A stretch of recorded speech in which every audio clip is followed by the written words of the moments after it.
Hello hi ಎಲ್ರಿಗೂ ನಮಸ್ಕಾರ. ನನ್ನ ಇವತ್ತಿನ ಮತ್ತೊಂದು ವಿಡಿಯೋಗೆ ವೆಲ್ಕಮ್ ಬ್ಯಾಕ್ ಅಂತ ಹೇಳ್ತಾ, ಇವತ್ತಿನ ಒಂದು ವಿಡಿಯೋದಲ್ಲಿ ನಿಮ್ಗೆ ಈಗಾಗಲೇ ಗೊತ್ತಾಗಿರ್ಬೋದು ತಪ್ಪದಲ್ಲಿ ನೋಡೆ. ಎಸ್ ಹೌದು, ಹೆಣ್ಮಕ್ಳು ಕೈಯಲ್ಲಿ ದುಡ್ಡಿದ್ರೆ ಮಾತ್ರ ಇಂಡಿಪೆಂಡೆಂಟಾ? S R no? ನಿಮ್ಮ ಅನಿಸಿಕೆ ಅಭಿಪ್ರಾಯಗಳನ್ನ ವಿಡಿಯೋ ಎಂಡ್ವರೆಗೂ ನೋಡೋಕ್ಕಿಂತ ಮುಂಚೆನೇ ಕಮೆಂಟ್ ಮಾಡಿ ಹೇಳಿ. ಅದಾದಮೇಲೆ ಬೇಕಾದರೆ ಇನ್ನೂ ಒಂದ್ಸಲಿ ಬೇಕಾದರೆ ಕೂಡ ಕಮೆಂಟ್ ಮಾಡಿ ಹೇಳಿ. ಸೊ ಏನಪ್ಪ ಇದು ಈ ರೀತಿಯಾಗಿ ಹೇಳ್ತಾ ಇದ್ದಾರೆ? ಎಸ್ ಹೌದು, ಹೆಣ್ಮಕ್ಳಿಗೆ ದುಡ್ಡಿದ್ರೆ ಮಾತ್ರ ಅವ್ರಿಗೆ ಇಂಡಿಪೆಂಡೆಂಟ್ ಅಂತ ಅನಿಸುತ್ತಾ?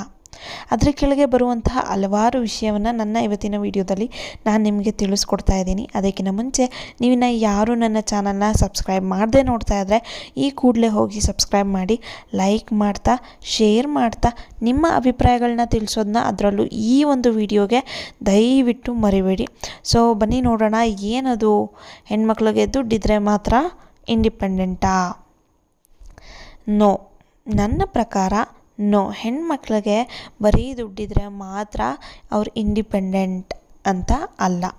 ಸೊ ಅವ್ರ ಪ್ರಕಾರ ಅವ್ರಿಗೆ ಒಂದು ಒಳ್ಳೆ ವಿದ್ಯೆ ಇರಬೇಕು, ಅದೇ ಒಂದು ದೊಡ್ಡ ಆಸ್ತಿ ಅಂತಲೇ ಅನ್ಬೋದು.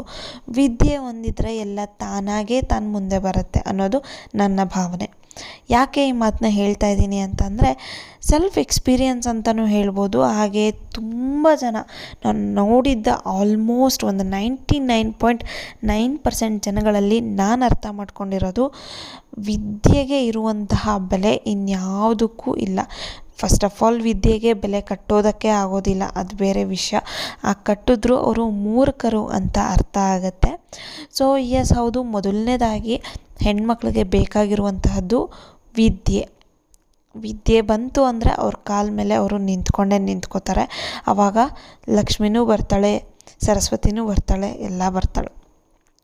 ಸೊ ಎಸ್ ಹೌದು, ವಿದ್ಯೆ ಒಂದಿತ್ತು ಅಂದರೆ ಹೇಗಿದ್ರೂ ನಡೆಯುತ್ತೆ, ಏನು ಮಾಡಿದ್ರೂ ನಡೆಯುತ್ತೆ. ಓಕೆನಾ? ಆಮೇಲೆ ಡ್ರೈವಿಂಗ್, ಮೇನ್ ಡ್ರೈವಿಂಗ್ ಕಲ್ತಿರಬೇಕು ಹೆಣ್ಮಕ್ಳು. ಈಗಲೇ ಹೇಳ್ತಾ ಇದ್ದೀನಿ, ಯಾರು ಕಲ್ತಿಲ್ಲ ಅಂದರೆ ದಯವಿಟ್ಟು ಕಲೀರಿ ಡ್ರೈವಿಂಗ್. ಬೇಸಿಕ್ ಥಿಂಗ್ಸ್ ಅಂದರೆ ಅಡುಗೆ, ಬೇಸಿಕ್ಕಾಗಿ ಯಾವುದು ಬೇಕು ಅದು. ವಿವಿಧ ಭಕ್ಷ್ಯಗಳನ್ನ ಮಾಡಿ ಇಡಿ ಅಂತ ಅಲ್ಲ, ಓಕೆನಾ?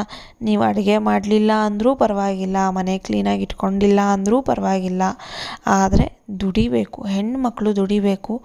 ಹಾಗೆ ಅವ್ರ ಖರ್ಚನ್ನು ಅವರು ನೋಡ್ಕೊಳ್ಳೋ ಥರ ಇರಬೇಕು, ಓಕೆನಾ?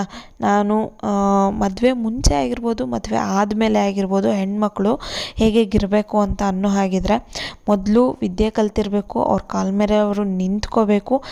ನಿಂತಾದಮೇಲೆ ಅವ್ರದ್ದೇ ಆದಂತಹ ಒಂದು ಸ್ಪೆಷಲ್ ಕ್ಯಾರೆಕ್ಟರ್ನ ಅವರು ಇಟ್ಕೊಂಡಿರಬೇಕು. ಸೊ ಇದಿಷ್ಟು ಕ್ವಾಲಿಟಿ ಒಂದು ಹೆಣ್ಮಗಳಲ್ಲಿ ಇದೆ ಅಂತ ಅಂದರೆ ಅವಳು ಸಮಾಜಕ್ಕೆ ಆರಾಮ್ಸೆ ಹೋಗ್ಬೋದು, ಮುನ್ನುಗ್ಗಿ ಹೋಗ್ಬೋದು, ಯಾರು ಮುಂದೆ ಬೇಕಾದರೂ ತಲೆ ಎತ್ತಿ ನಿಂತ್ಕೋಬೋದು ಅನ್ನೋದು ನನ್ನ ಒಂದು ಅಭಿಪ್ರಾಯ. ನಿಮ್ಮೆಲ್ಲರ ಅಭಿಪ್ರಾಯ ಏನು ಅನ್ನೋದನ್ನ ಕಮೆಂಟ್ ಮಾಡಿ ಹೇಳಿ. Thank you so much.